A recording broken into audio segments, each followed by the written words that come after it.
It was a crisp autumn evening, and Sam was driving down an old winding road in rural Pennsylvania. The air was heavy with mist, and the headlights barely cut through the dense fog that blanketed the countryside. Sam had always loved night drives.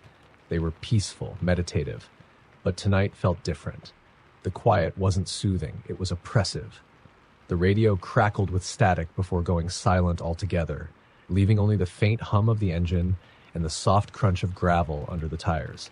The road was lined with thick, shadowy woods that seemed to reach out toward the car. As Sam turned a sharp corner, a sign appeared out of nowhere. Road closed ahead. There were no detours marked, no explanation, just an abrupt warning. But turning back meant adding hours to the trip, and Sam was tired. Against better judgment, the decision was made to keep going. The road narrowed as the trees closed in. Soon the asphalt turned to dirt, and the mist thickened into a suffocating veil. Sam's grip on the wheel tightened as unease crept in. Then, through the fog, something appeared in the distance. At first, it looked like an animal. A deer, maybe. But as Sam got closer, it became clear it wasn't an animal at all. A figure stood motionless in the middle of the road.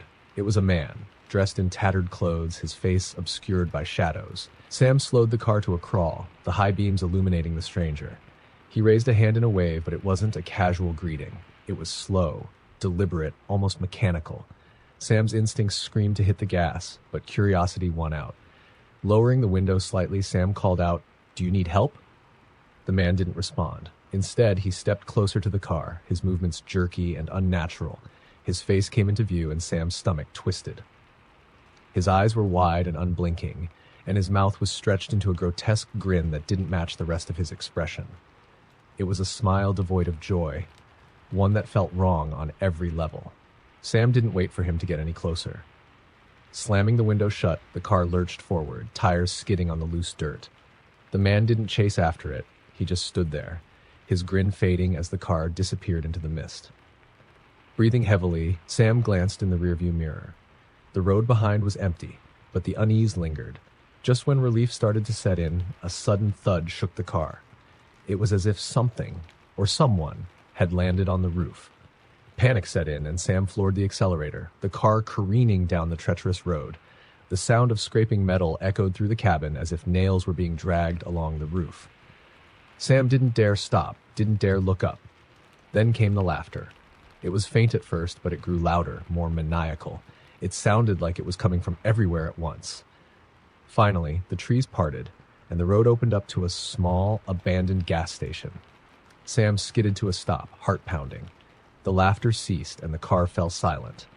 Summoning the courage to step out, Sam inspected the roof. There was nothing there. No dents, no scratches, no sign that anything had been there at all. But as Sam turned to get back into the car, the figure from the road was there, standing in the station's doorway, the same unnerving grin plastered across his face.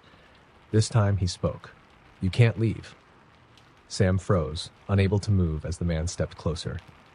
The fog thickened, swallowing the gas station, the car, and everything else. The last thing Sam saw before the world went dark was the man's grin, wider than before, and his eyes, now black voids that seemed to stretch into eternity. When the fog cleared, the car was found abandoned on the side of the road. Sam was never seen again.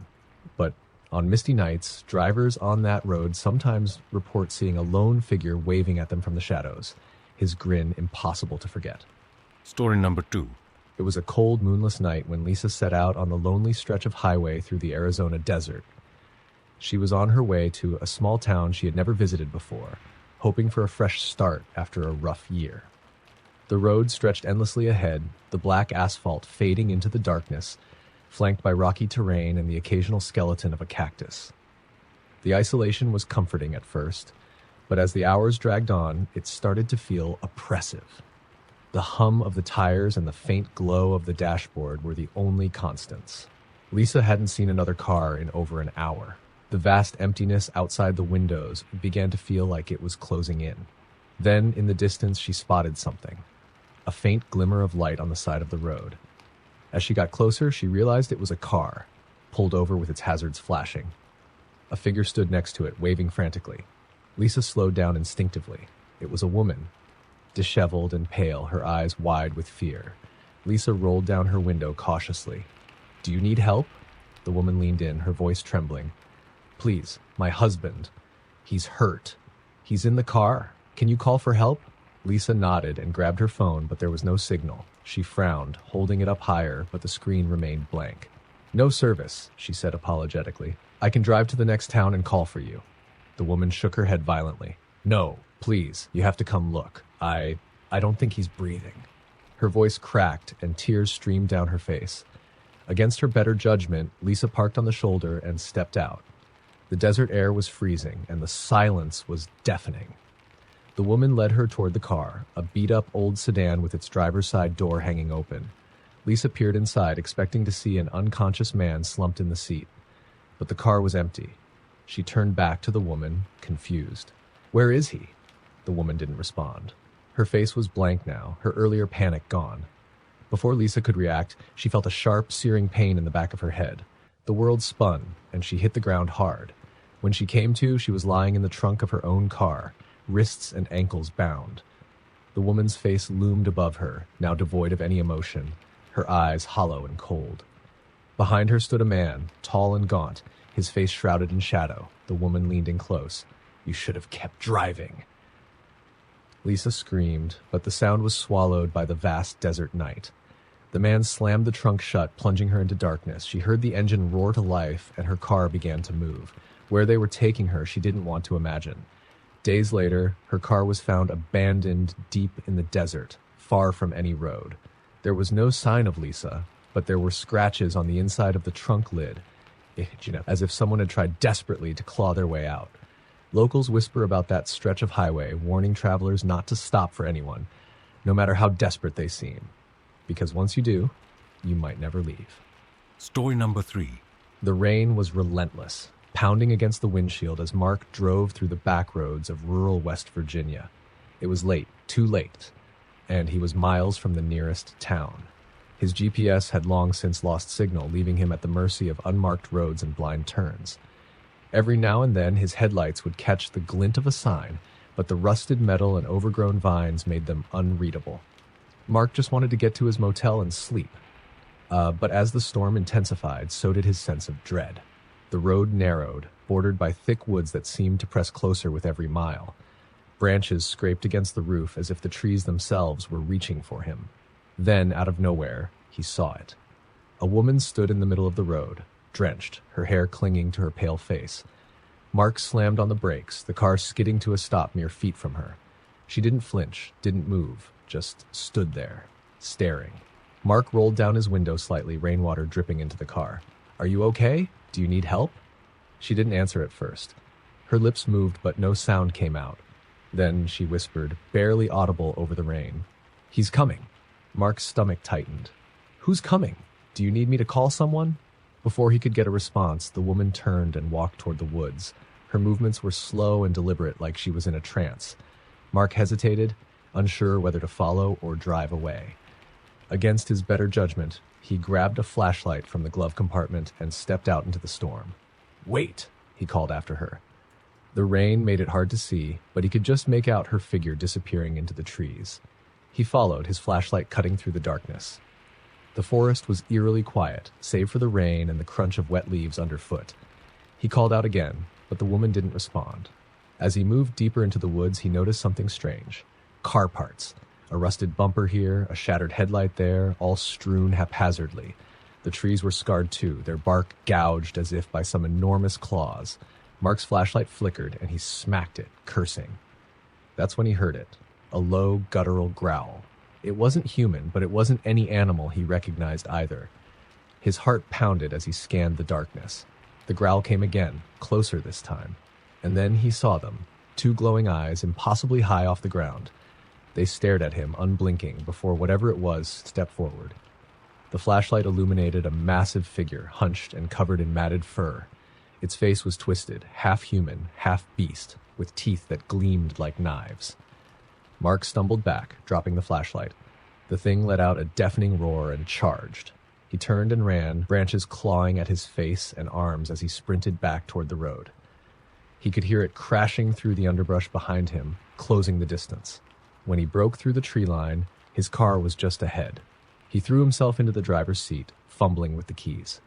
The creature burst from the woods, its eyes locking onto him. With a final desperate twist, the engine roared to life, and Mark floored the gas. The thing chased him, its massive form keeping pace with the car for several harrowing seconds before it veered off and disappeared into the trees. Mark didn't stop driving until he reached the next town, his hands trembling on the wheel. He told the locals what had happened, but they just shook their heads. "You saw the Wendigo," one old man said, his voice grim. "That thing's been stalking these woods for decades. Don't ever stop on these roads at night. Not for anyone." Mark never drove through West Virginia again, but sometimes, late at night, he swears he can still hear that guttural growl echoing in his nightmares. Story number 4. The desert highway stretched endlessly ahead, a ribbon of asphalt cutting through an expanse of desolation. Clara was the only car on the road, her headlights piercing the darkness. It was the kind of drive that felt like the world had fallen away, leaving only her and the endless void. She glanced at the clock on the dashboard, 2:37 a.m. The silence in the car was heavy, broken only by the faint hum of the engine. She flipped through the radio stations, but static greeted her on every channel. With a sigh, she gave up and focused on the road. Then she saw it. A sign loomed in the distance, illuminated by her headlights. It read, "Gas station, 1 mile." Clara frowned. She didn't remember seeing any mention of a station on her map, but the fuel gauge was dipping dangerously close to empty. Reluctantly, she decided to stop. The station appeared suddenly, almost as if it had materialized from the darkness. It was old and weathered, the kind of place that looked like it hadn't seen a customer in years. A single flickering bulb illuminated the pump, and the building itself was shrouded in shadow. Clara pulled in, the crunch of gravel under her tires echoing in the night. She stepped out, the cold air biting at her skin, and approached the pump. It was an ancient model, the kind with a spinning dial instead of a digital screen. She reached for the nozzle, but froze when she noticed something. There was no price listed, no labels, just the word fuel in faded red letters. "Hello?" she called, her voice shaky in the emptiness. There was no answer. She debated getting back in her car and leaving, but the fuel gauge flashed insistently. Gathering her courage, she decided to quickly fill up and be on her way. As she pumped, she felt a prickle at the back of her neck, the unmistakable sensation of being watched. She glanced over her shoulder. A figure stood by the edge of the station's light, just beyond the shadows. It was tall and unmoving, its features obscured by the darkness. Clara's breath hitched. "Can I help you?" she asked, her voice trembling. The figure didn't respond. Instead, it took a single step forward. The light caught its face, or what should have been a face. Where eyes, a nose, and a mouth should have been, there was nothing but smooth, featureless skin. Clara dropped the nozzle, her heart pounding. She scrambled back into her car, locking the doors. The figure moved closer, its gait slow and deliberate. Clara turned the key in the ignition, but the engine sputtered and died. "No, no, no," she muttered, frantically trying again. The figure was almost at the car now, its head tilting unnaturally as if observing her. Finally, the engine roared to life. Clara floored the accelerator, the car lurching forward. She sped out of the station, not daring to look back. The highway stretched ahead, and she drove as fast as she could, her hands gripping the wheel so tightly they ached. But the nightmare wasn't over. In the rearview mirror, she saw it. The figure was still there, running behind the car. Its movements were wrong, jerky, too fast, as though it were glitching through reality.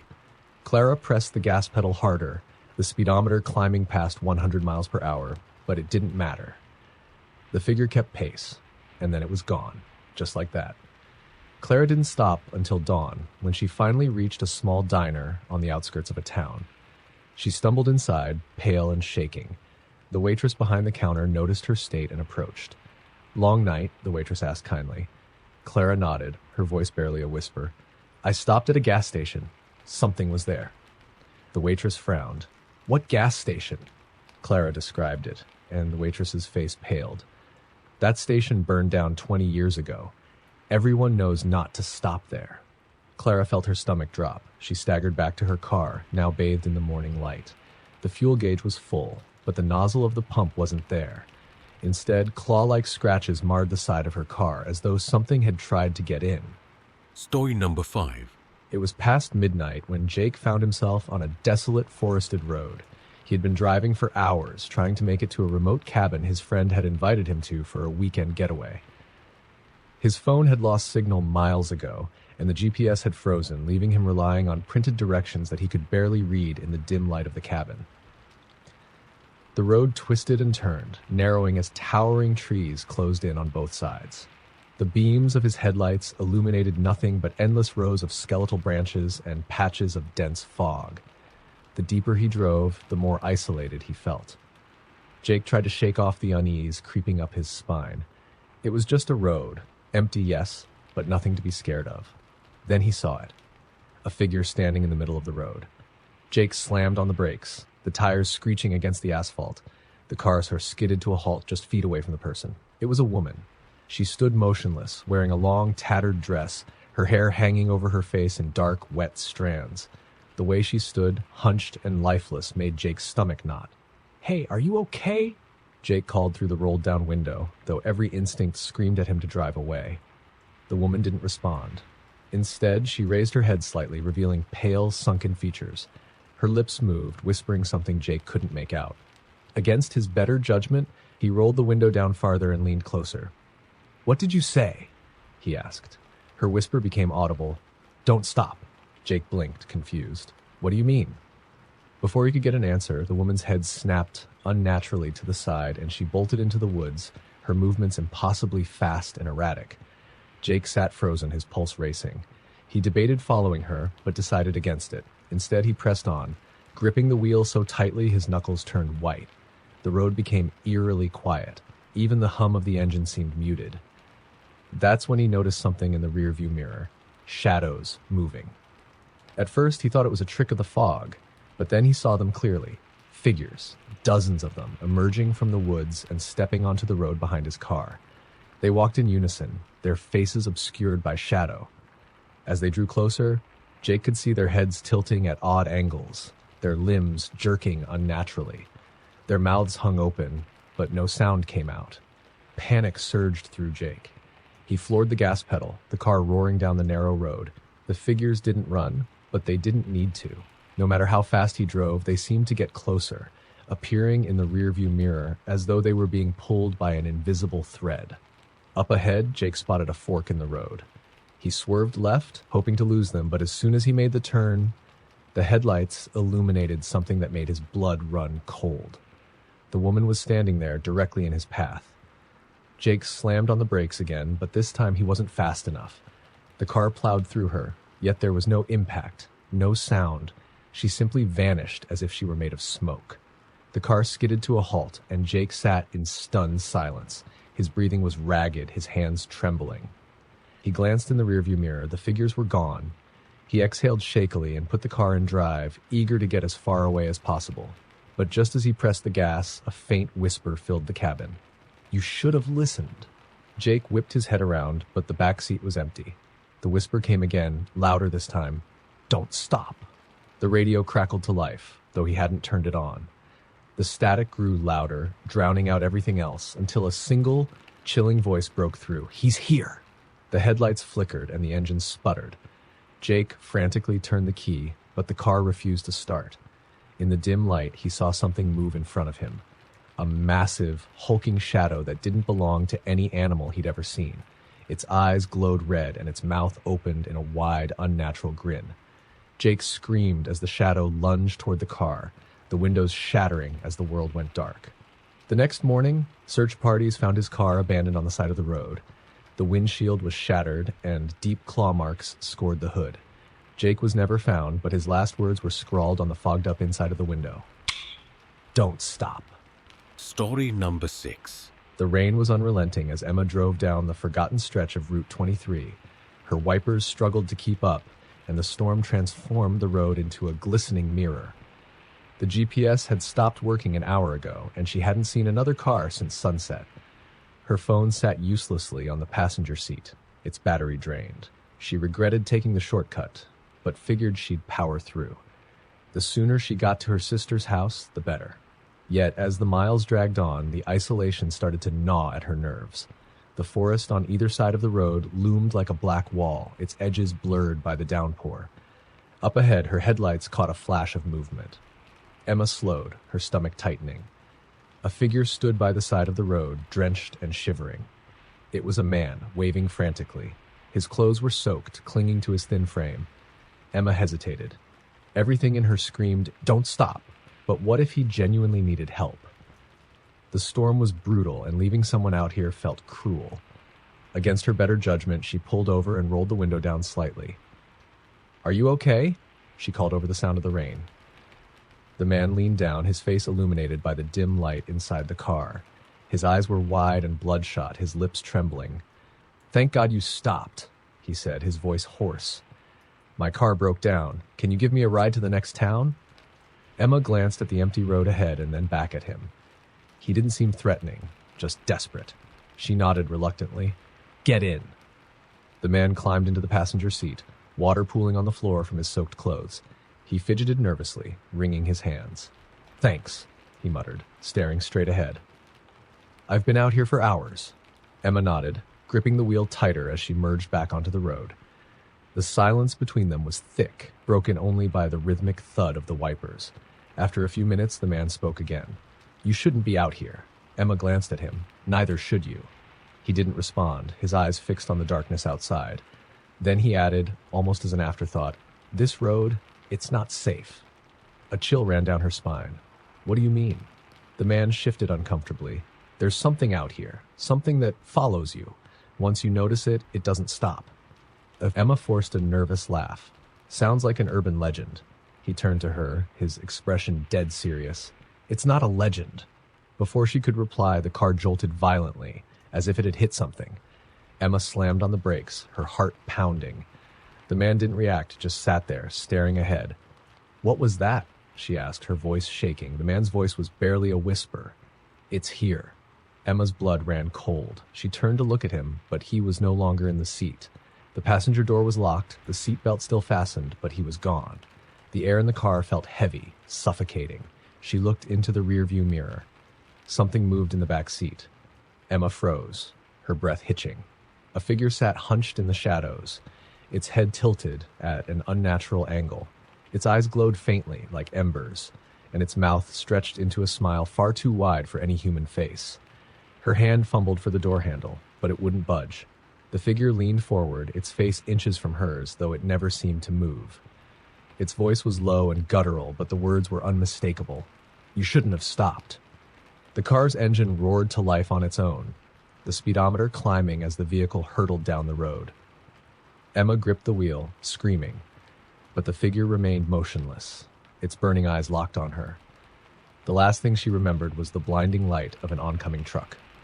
The wreckage of Emma's car was found the next morning, wrapped around a tree. There were no skid marks, no signs she had tried to stop. The driver of the truck swore he saw her car speeding toward him before it veered off the road. But what left investigators puzzled was the passenger seat. The seatbelt was fastened and the cushion was soaked through as if someone had been sitting there. Story number 7. It was supposed to be a quick trip, just a drive through the mountains to deliver a package for his boss. Tom didn't mind the solitude of the late-night roads. He'd always found something peaceful about being alone with his thoughts, the hum of the engine and the occasional rustle of trees in the wind. But tonight felt different. The road was unusually deserted, not even the faint glow of headlights in the distance. The moon hung low, casting silver light on the jagged cliffs and dense forests surrounding him. The isolation was starting to feel oppressive, and Tom caught himself glancing in the rearview mirror more often than usual. Nothing was ever there, but he couldn't shake the feeling that someone or something was watching him. Then he saw it.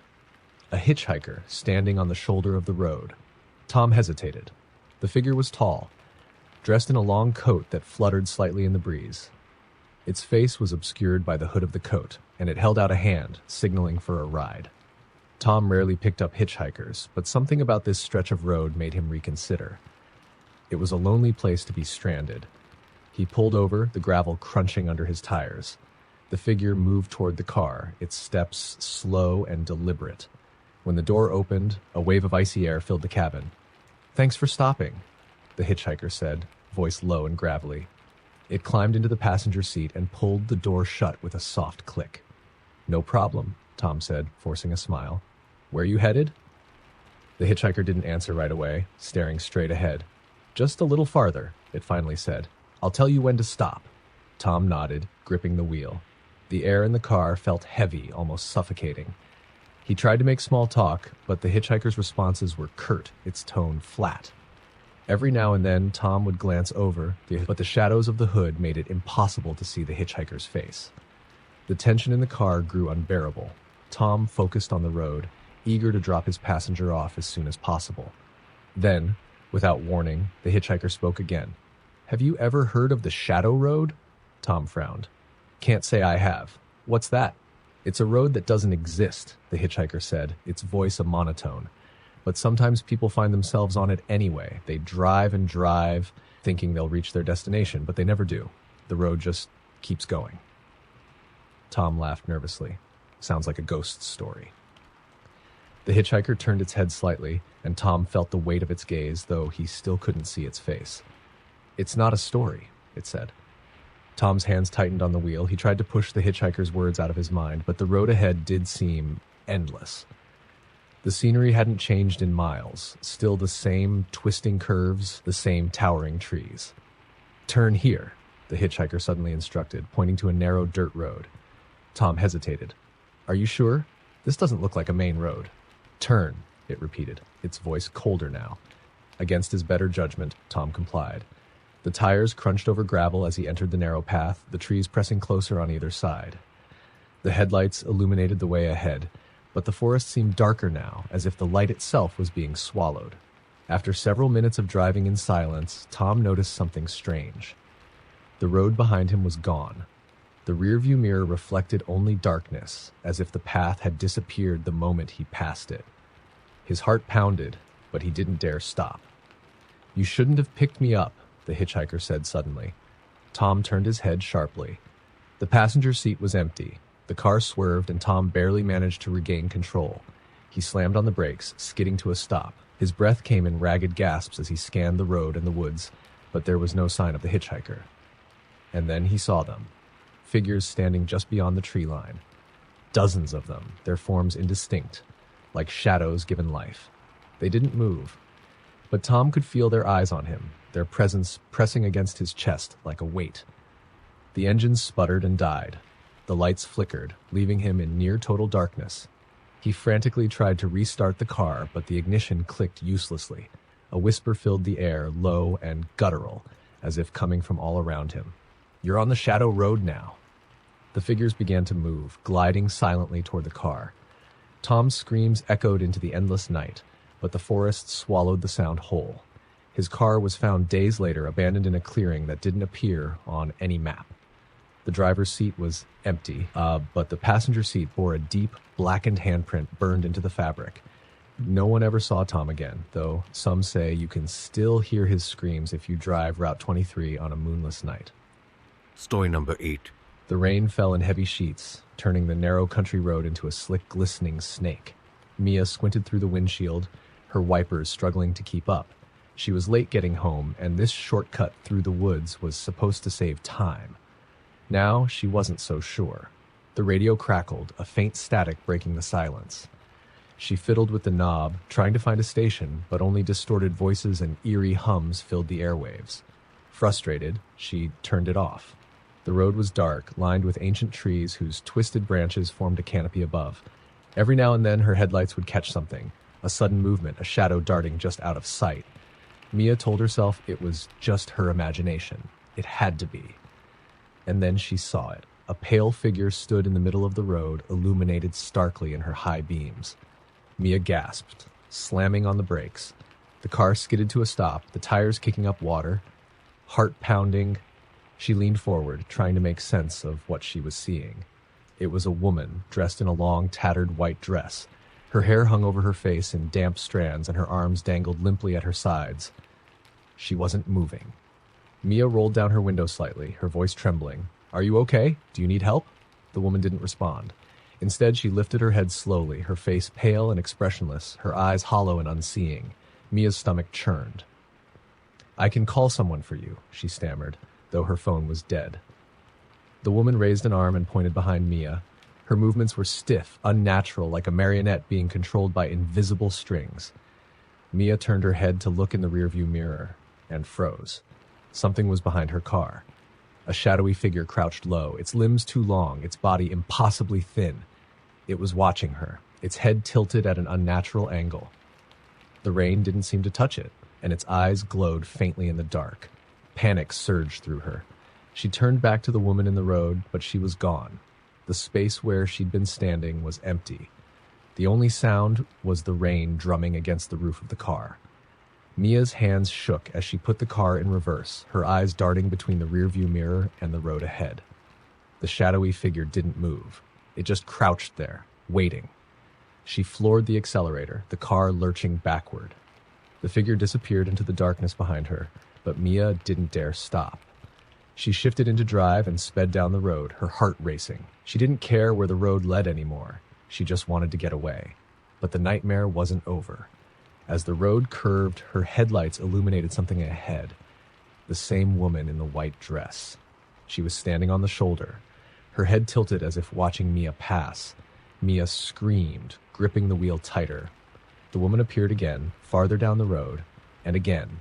Each time she was closer, her hollow eyes locking onto Mia's as she sped past. Finally, Mia saw the lights of a small gas station up ahead. Relief flooded her as she pulled in, the car skidding to a stop. She jumped out, running inside, the bell above the door jangling loudly. The attendant looked up from his counter, startled. "You okay, miss?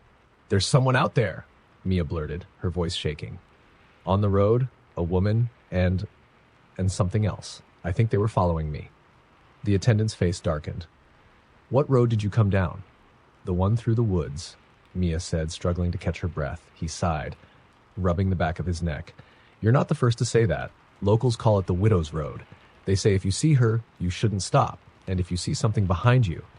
His voice trailed off, his expression grim. "You're lucky you made it here." Mia stared at him, her blood running cold. "What happens if you don't?" He didn't answer, just nodded toward the window. Mia turned, her heart skipping a beat.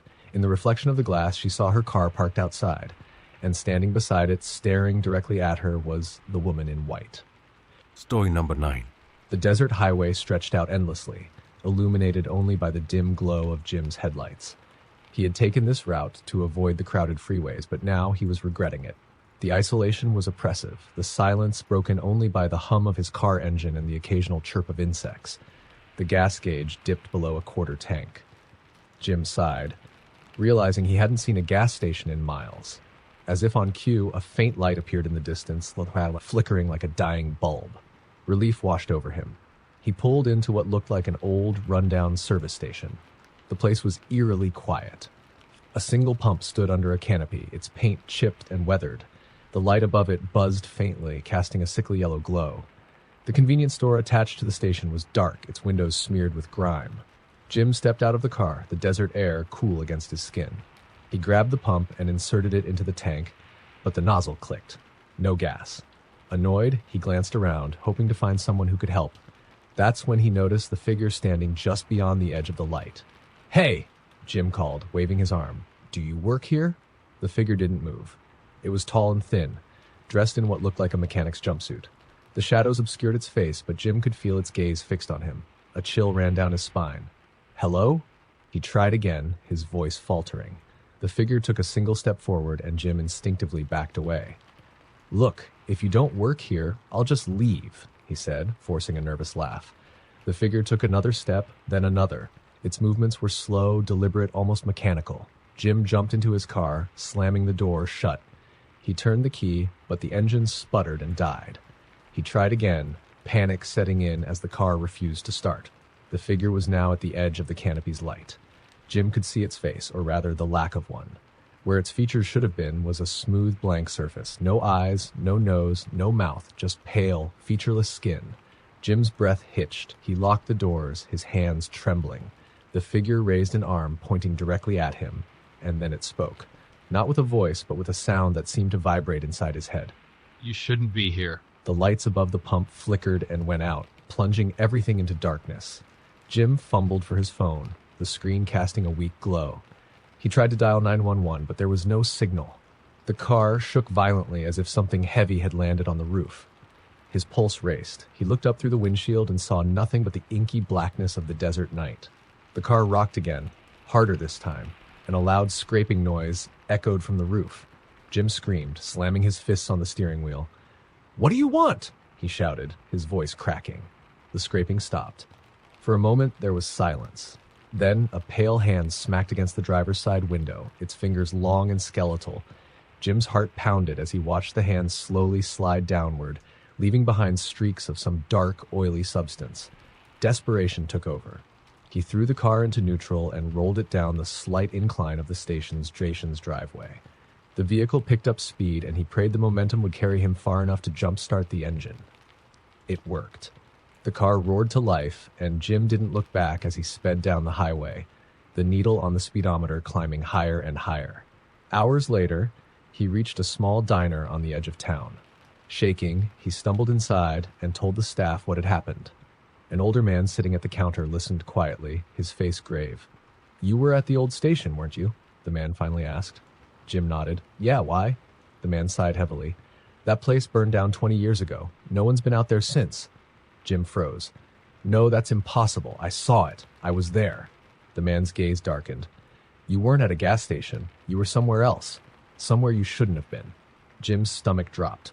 He rushed outside to his car, back desperate to convince himself it was all some kind of hallucination. But when he reached the driver's side, his heart sank.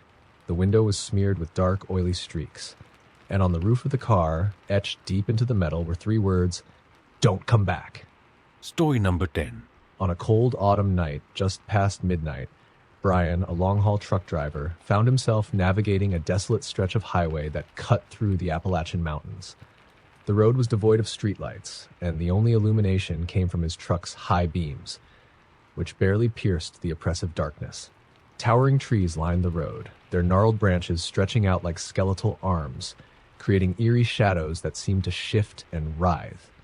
Brian had taken this route countless times, but tonight felt different. There was an unsettling stillness in the air, broken only by the rumble of his truck's engine and the occasional rustle of leaves. As he rounded a bend, his headlights caught something, a figure standing on the shoulder of the road. It was a woman, her face obscured by a curtain of long, dark hair. She wore a tattered white dress that looked oddly out of place in the chilling wind. Instinctively, Brian slowed down, but as he got closer, a sense of dread crept up his spine. The woman didn't move, didn't flag him down for help. She just stood there, her head slightly tilted, as though watching him. He debated stopping, but decided against it. There was no car nearby, no sign of an accident, and something about her presence felt wrong. He accelerated, glancing in the rearview mirror to see her fading into the distance. Minutes later, Brian's CB radio crackled to life, interrupting the silence. A voice, distorted with static, came through. "Help me," it whispered. "Please, I'm so cold." His heart pounded as he reached for the radio. "Who is this? What's your location?" he asked, his voice shaking. The only response was a low, guttural laugh, followed by static. Trying to shake off the unease, Brian focused on the road, but his pulse quickened when he saw her again, the woman in white.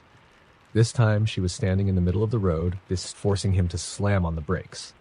The truck skidded to a halt, and Brian stared in disbelief. She was closer now, her hair no longer obscuring her face. Her hollow eyes locked onto his, and her mouth twisted into a chilling smile. Brian didn't wait to see what would happen next. He threw the truck into reverse, intending to turn around, but as he did, he heard the unmistakable sound of fingernails scraping against the side of his vehicle. Panicked, he floored the gas, not caring about the screech of tires or the smell of burning rubber. The sound of scratching followed him, growing louder, more insistent. When he finally reached a gas station miles down the road, Brian stumbled out of his truck, his hands trembling as he lit a cigarette. The attendant, an older man with a weathered face, noticed his distress. "You look like you've seen a ghost," the man said with a wry smile. Brian recounted what had happened, expecting the man to dismiss it as fatigue or an overactive imagination. Instead, the attendant's face turned pale. "You've seen her," he whispered. "The ghost of Route 19. Folks say she died decades ago, hit by a truck on a night like this. Drivers see her, and not all of them make it past. You're lucky to be here." Brian's blood ran cold. He returned to his truck, his eyes scanning its surface. Sure enough, long, jagged scratches marred the metal, as though something or someone had clawed at it with inhuman force. From that night on, Brian avoided Route 19, but the woman in white haunted his dreams. Sometimes when the night was quiet and he was alone on the road, he swore he could hear the faint sound of fingernails scraping, reminding him that some encounters could never be left behind.